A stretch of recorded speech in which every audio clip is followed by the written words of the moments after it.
গুনাহ করছে। চায়ের দোকানে বসে 3 ঘন্টা আড্ডা মারে। এরকম বাবাজিরা যদি বলে নামাজ পড়িস না কেন, কি বলে জানেন? সময় হয় না,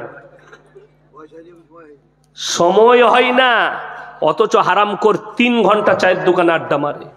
ঠিক বললাম না ভুল বললাম? দুঃখটা শুনেলেন। কিছু আমাদের সমাজে লোক আছে, আরে আমি নামাজ না পড়তে পারি, রোজা না রাখতে পারি, এই চাঁদপুরে আমার মতো ভালো লোক নেই। এই মাল আছে না নাই? গাদা আছে। তারা বলে আমরা নামাজ পড়তে না পারি, রোজা রাখতে না পারি, গ্রামের ভালো লোক আমি। তোমার মধ্যে আর একটা বেধর্মীর মধ্যে কোনো পার্থক্য নাই। যদি বলেন কেন? ঈশ্বরচন্দ্র বিদ্যাসাগর ভালো লোক না খারাপ লোক? ভালো লোক। কবিগুরু রবীন্দ্রনাথ ঠাকুর ভালো লোক, স্বামী বিবেকানন্দ ভালো লোক, বঙ্কিমচন্দ্র ভালো লোক, শরৎচন্দ্র ভালো লোক। কিন্তু কালমা না পড়ার কারণে তারা যে ভালো কাজ করেছে তার বদলা আল্লাহ দিবেন না? অবশ্যই দিবেন। তার বদলা দুনিয়াতেই দেওয়া হয়েছে। যদি বলেন বদলা কি? কিয়ামতের সকাল পর্যন্ত মানুষ তাদেরকে সম্মান করবে, তাদের মৃত দিবস পালন করে, জন্মদিবস পালন করে, স্কুলের হেডমাস্টারের মাথার উপরে তাদের ছবি টাঙানো থাকে। এইটাই হচ্ছে ভালো কাজের বদলা। এরপরে কোরআন শোনাবো। যারা মনে করছেন নামাজ পড়ি না তো কি হয়েছে, রোজা রাখি না তো কি হয়েছে, কিয়ামতের দিন আল্লাহ দুটো রাস্তা হবে, একটা জান্নাতের, একটা জাহান্নামের। জাহান্নামীরা যখন জাহান্নামে যাবে, জান্নাতীরা প্রশ্ন ছুড়ে দিবে, ফি জান্নাতি ইয়াতাসাআলুনা আনিল মুজরিমিনা মা সালাকাকুম ফি সাকার। তোমরা কেন জাহান্নামে যাচ্ছ? তোমরা বলতে আমরা পাড়ার ভালো লোক, ভদ্রলোক। তারা 1 নম্বর উত্তর দেবে, ক্বালু লাম নাকু মিনাল মুসাল্লিন। আমরা মুসল্লিদের মধ্যে ছিলাম না, নামাজিদের মধ্যে। এটা 1 নম্বর। ওয়ালাম নাকু নুতিমুল মিসকিন, এবং মিসকিনকে, গরিবকে খানা খাওয়াইতাম না। আজকে মানুষের কাছে মাদ্রাসা মসজিদের জন্য টাকা চাইলে এরা মনে করে আমাদের উপরে জুলুম করা হচ্ছে। কিয়ামতের পূর্বে এই চাঁদপুর মাদ্রাসা এরকম থাকবে না। এইরকম এসি বালা মাদ্রাসা হবে, এসি বালা মসজিদ হবে, বড় বড় মাদ্রাসার বিল্ডিং বালাখানা হবে। মানুষ তখন জাকাত দিতে চাইবে ভয়ে, কিন্তু জাকাত এমন জায়গায় পৌঁছাবে জাকাতই আদায় হবে, জাকাত নিবার লোক থাকবে না। কিন্তু আজকে প্রয়োজন, আজকে আপনি দিবেন না, আপনি দিতে চাইবেন না। আপনি ভাবছেন আমার সঙ্গে জুলুম করা হচ্ছে, এরা টাকা চাইছে। অনেক মাদ্রাসার জলসায় বক্তারা যদি টাকা চায়, যদি বক্তব্য একটু কম হয়ে যায়, অনেক মানুষ বিরক্ত বোধ করে, করে না? আপনার জানা নেই। আজকে আপনার কাছে দিন পৌঁছেছে, কোরআনের দাওয়াত পৌঁছেছে। এই মৌলবীদের কৃতিত্ব নয়, শেখদের কৃতিত্ব নয়, কোন মুহাদ্দিসের কৃতিত্ব নয়। কৃতিত্ব হচ্ছে আল্লাহর নবী সাল্লাল্লাহু আলাইহি সাল্লাম এবং তিনার সাহাবীদের কুরবানি। এত বড় কুরবানি দিয়েছেন নবীজি সাল্লাল্লাহু আলাইহি সাল্লাম। খালি মক্কা নগরীতে এলান করেছেন, আল্লাহর তরফ থেকে বার্তা গেছে, ওমা ইউকরিদুল্লাহ কারদান হাসানা। আল্লাহর রাস্তায় কে কি দান করবে বলো?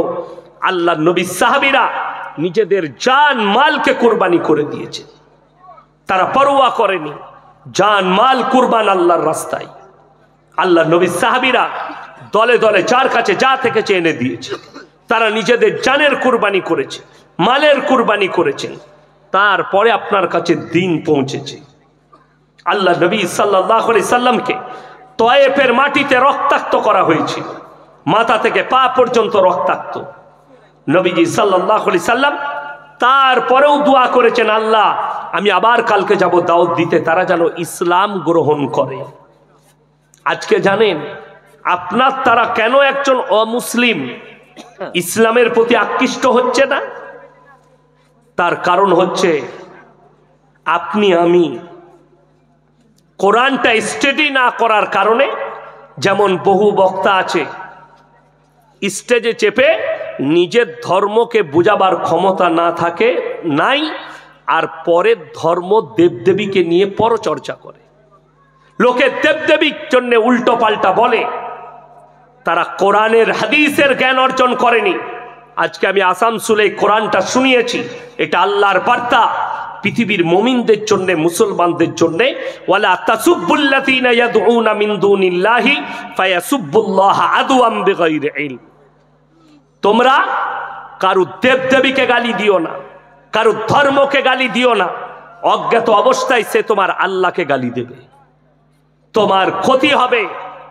আপনি আপনার ধর্মটা বুঝান, আপনার ধর্ম সম্পর্কে তাদেরকে বুঝান, শিরকটা বুঝান, বেদাতটা বুঝান। ইব্রাহিম নবী সাল্লাল্লাহু আলাইহি সাল্লামের দাওয়াতটা তাদেরকে শুনিয়ে দেন যে ইব্রাহিম আলাইহিস সালাতু ওয়াস সালাম নিজের বাপকে দাওয়াত দিয়েছেন। কি বলে দাওয়াত দিয়েছেন? কোরআনে স্পষ্ট আছে, ইসকাল লিয়াবিহি ইয়া আবাতি লিমা তাবুদু মা লা ইয়াসমাউ ওয়ালা ইউবসিরু ওয়ালা ইউগনি আনকা শাইয়া।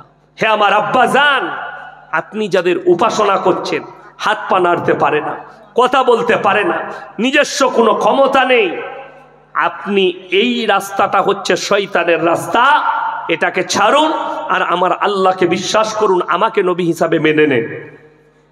এইটা হচ্ছে দাওয়াতের পদ্ধতি। আপনি বলুন, ইব্রাহিম নবীর বাপ দাওয়াত কবুল করেছিল? কথা বলে না, করেনি। তাহলে হিদায়েতের মালিক কে? আল্লাহ। আর তুমি কারো দেবদেবীকে গালি দেবে, সে তোমার ধর্মকে অ্যাকসেপ্ট করবে না, তোমার আল্লাহকে গালি দেবে। তুমি ভেবে দেখো, তোমার আল্লাহকে গালি দিয়ে বসবে, আর এটার জন্য পাপী হবে ওই বক্তা, ওই মৌলবি, ওই স্কলার হবে পাপী, গুনাহটা তার ঘাড়ে চাপবে। আল্লাহকে গালি খাওয়াচ্ছে, তুমি তোমার ধর্মকে বুঝাও। দেখবেন আমাদের দেশে, আমি 1 মাস আগে একটা প্রোগ্রাম হয়েছে পাকিস্তানে, আপনারা অনেকে দেখেছেন, অনেকে দেখেননি। সেই প্রোগ্রামে পৃথিবীর বড় বড় স্কলাররা হাজির ছিল।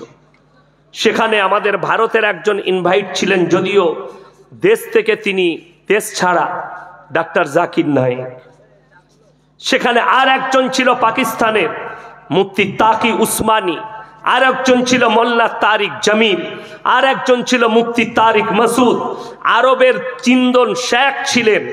সেখানে একটা বড় সেমিনার হয়েছে পাকিস্তানে, সেখানে কিছু বিষয় নিয়ে আলোচনা হয়েছে।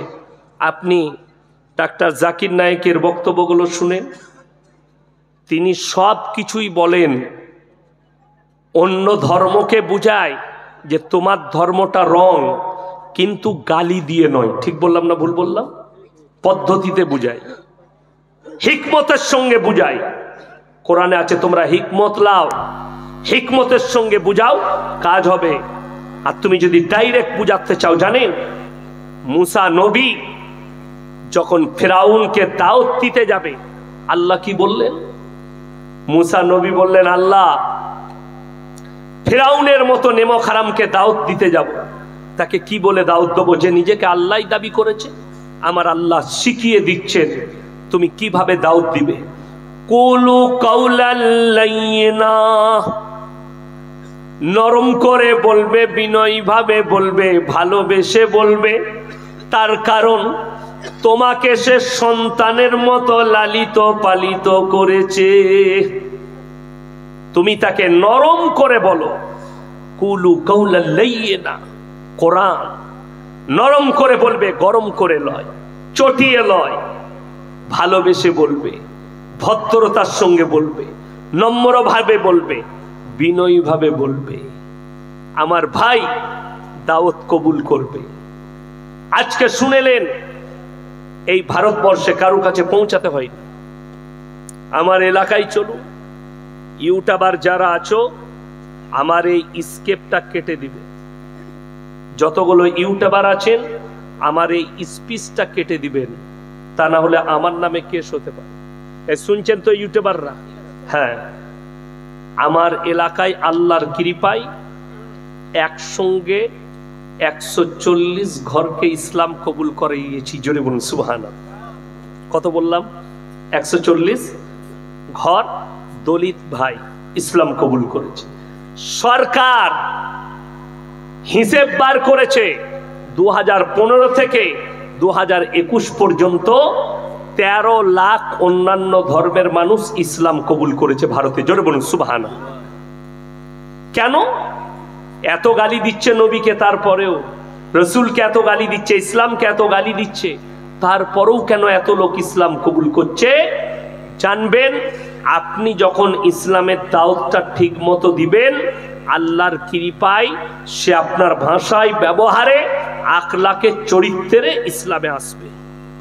আমার গত বছরে 24 পরগনায় একটা জলসা ছিল, দক্ষিণ 24 পরগনা, জায়গাটার নাম